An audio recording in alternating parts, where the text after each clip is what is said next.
All right. Moving along through Steiner's Egyptian Myths and Mysteries, we are on lecture number 10, getting close to the end of the book here. In lecture number 10, he gets into ideas about Greek myths, and he starts off by saying that some of the Greek myths, the ones that aren't connected with Zeus, presumably the Olympian pantheon, but older myths, such as he'll discuss the Prometheus myth, the Eleusinian mysteries briefly, and Jason's quest for the Golden Fleece and the Argonauts. These are older myths, Steiner is saying, than the Zeus pantheon, and they contain hidden within them in pictorial form esoteric knowledge, and we want to unlock those. So what he says is that what we have to do is think about what happens to the human soul in the realm on the other side after death, between death and a new birth. The human soul enters into the realm of what he calls Kamaloka, which is a term he has picked up from the East. Kamaloka. But the problem is that in Kamaloka, a man's appetites, and here he gives an example of a man who is addicted to food, let's say. This individual goes on I presume the same thing would go for sex. Steiner never mentions sex. It's a taboo subject for him for some reason, but I presume the same principle would hold. That the desires for lust for life draw the individuality, what he calls the ego, which is the soul monad that contains the personality within it. And that's a key distinction between the monad in the West versus the monad as it's thought of in the East, where the personality is not maintained in the jiva, or the purusha, when it migrates to the other side. In Western traditions, the personality is maintained with the soul. Dante, as he's going down through the Inferno, recognizes all his friends, for instance. But he says that the personality on the other side still attached to the astral body, and it's the astral body that contains all of our passions and desires that tie the human being still to the physical plane for a while. So if the human being wants to ascend into Divashan, which is divided into a lower Divashan and an upper Divashan, then there has to come a process of purification whereby the individual has to let go of these desires for the physical plane, and that will enable him to ascend into the higher realms, the realm of Divashan, where he can then plan out a new life, a new astral body, and so forth. He says, so that's the picture that we have and that we know, but he says that it is by no means the case. We make the assumption that when a person dies and goes on to the other side, that what happens on the other side has always been the same. That an individuality that died 1,000 years before Christ, that person's encounters on the other side will be the same as they are today. And he says this is by no means the case because Divashan, because the other side is evolving also.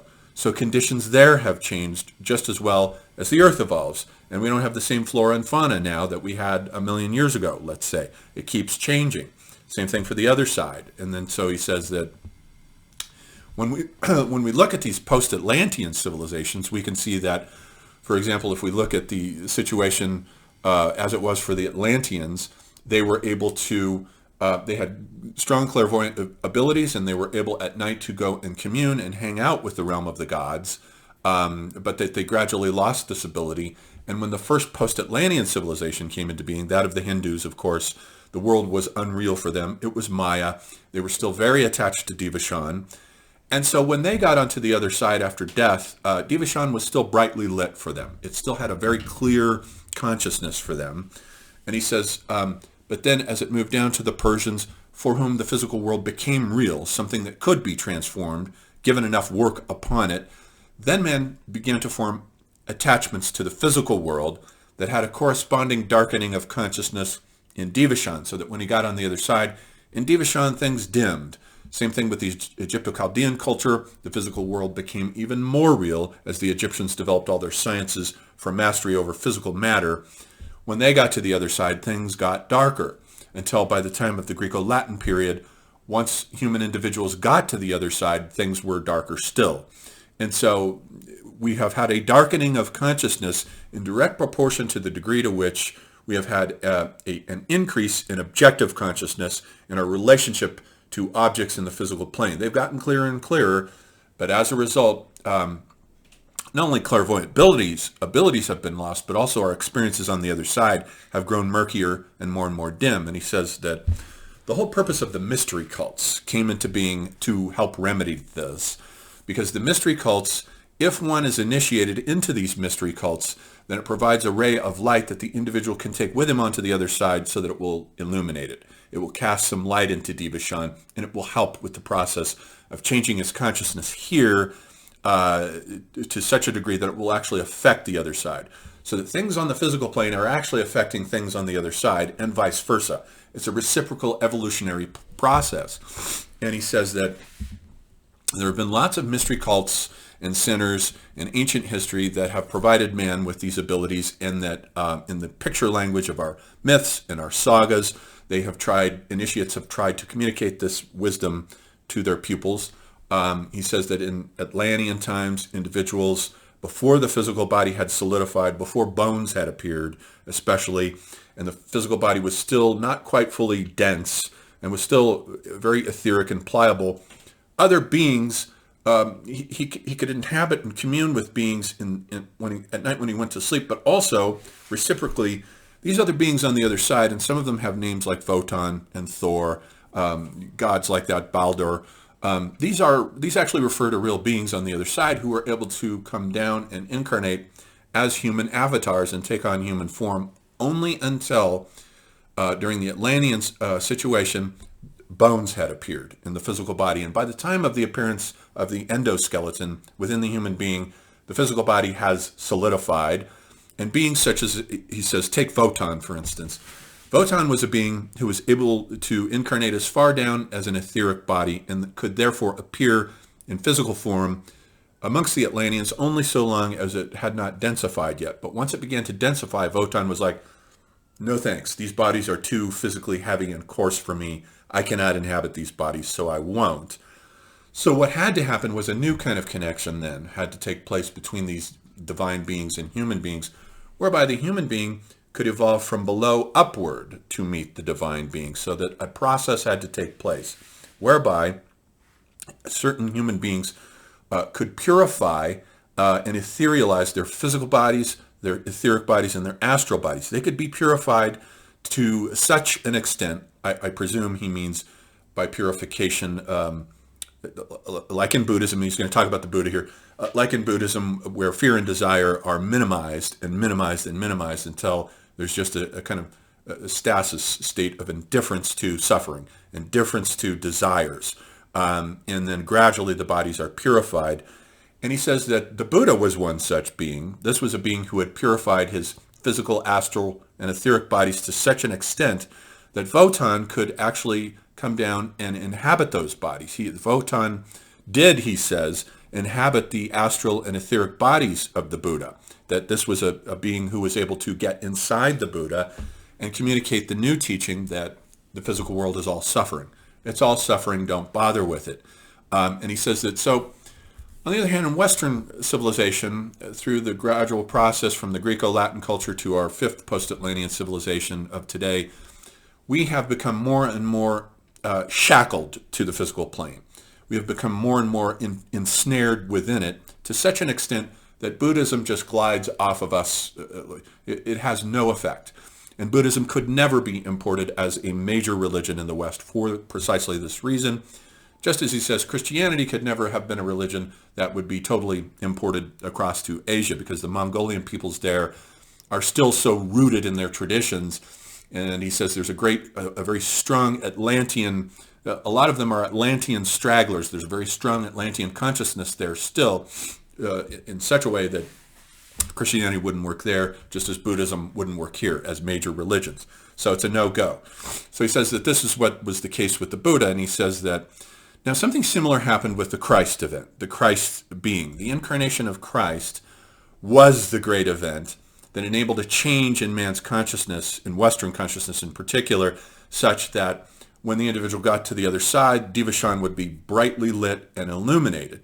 And not only that, but then a path would also be cleared down on the physical plane for us to move up in our post-Atlantean civilizations from 5 to 6 to 7 to make our way back toward the spiritual world. So the Christ event happened. And he says that the Christ being was a being that descended at a particular moment into a being whose astral bodies, like the Buddha's, had been purified. And this was Jesus of Nazareth, who is not yet the Christ being until he reaches the age of 30.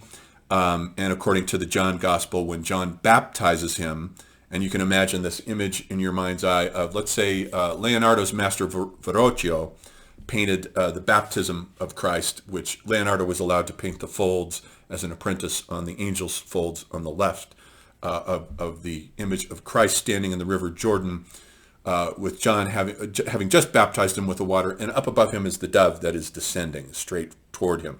Elsewhere, Steiner says this is an image now at the age of 30 whereby Jesus of Nazareth has purified his three bodies, the physical, the astral, and the etheric, to such an extent that the Christ being could now descend, and that is the moment of its descent at the age of 30, personified or pictured by the dove that is always shown descending to him at the moment of this baptism that's taken from the John Gospel.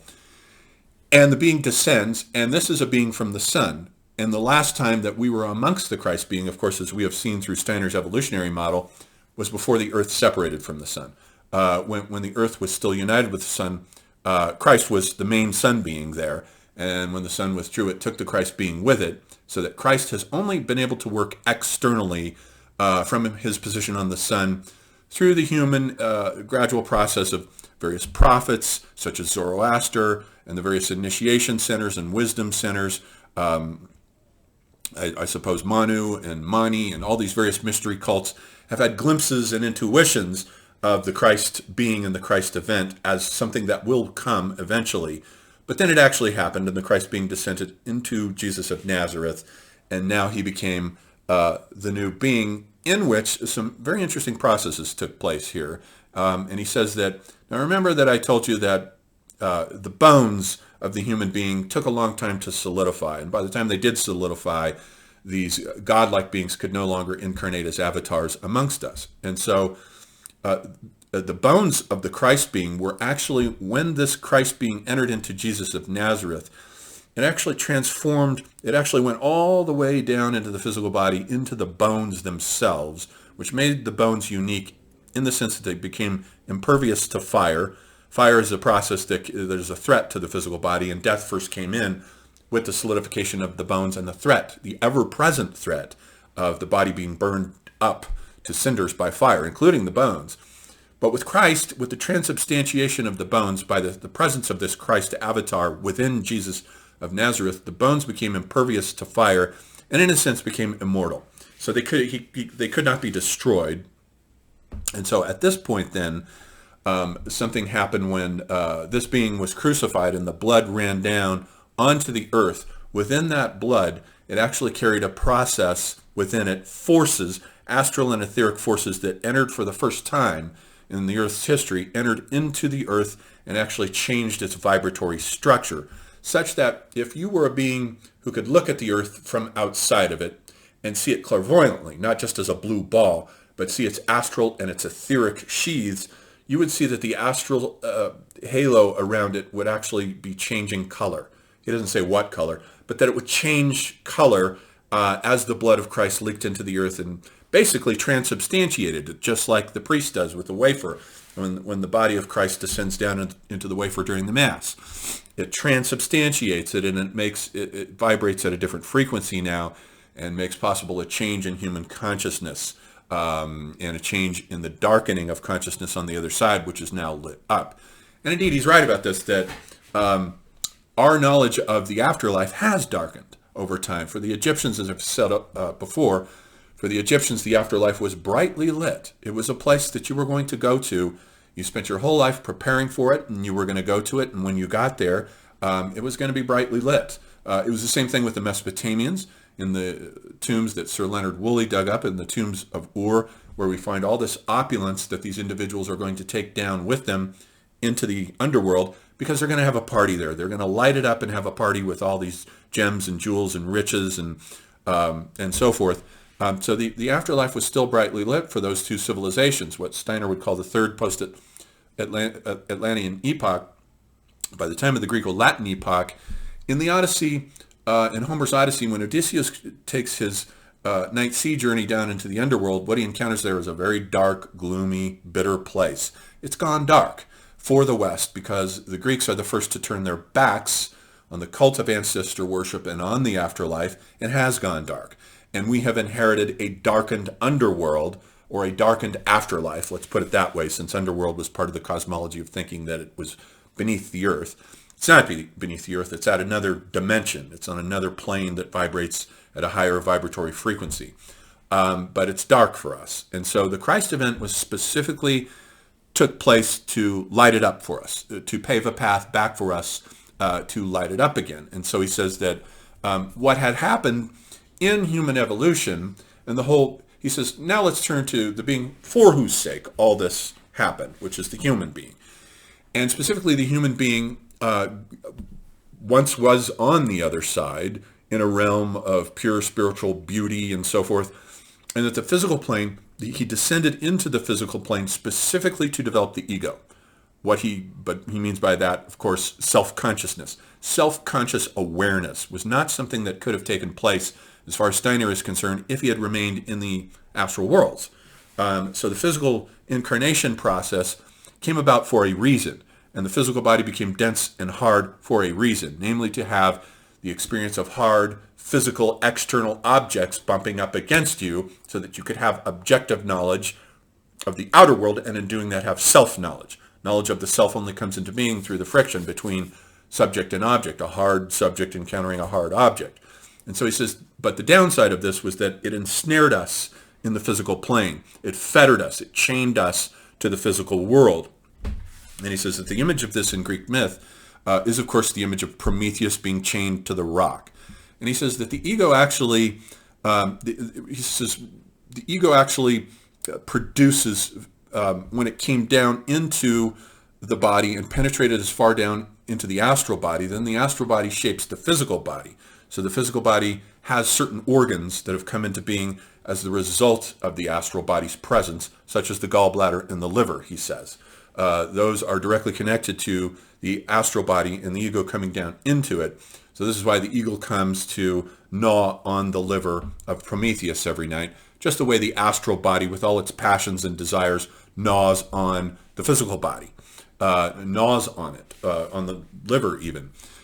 And so then he talks about, so in these ancient myths, even in the Eleusinian mysteries, he says that there's a search to restore the pristine purity of the astral body, which has darkened with the presence of the ego within it, and it has lost its initial golden glow, so that when Demeter is searching for Persephone in the Eleusinian mysteries, what she's really looking for is that lost glow of the astral body that it once had way back in the Earth's evolution.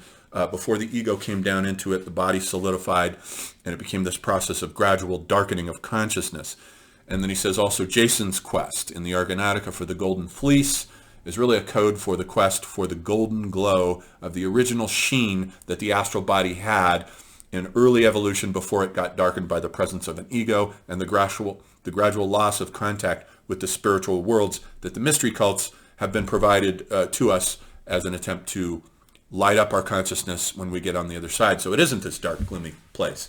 And even metaphorically speaking, and indeed it is the case, even if you rejected Steiner's cosmologies as real, as actually ontologically real, it is still the case, nevertheless, that knowledge of the other world, of the underworld, of the afterlife, has indeed grown dark since the age of the Egypto-Chaldean and Mesopotamian civilizations, for whom the afterlife was a bright place.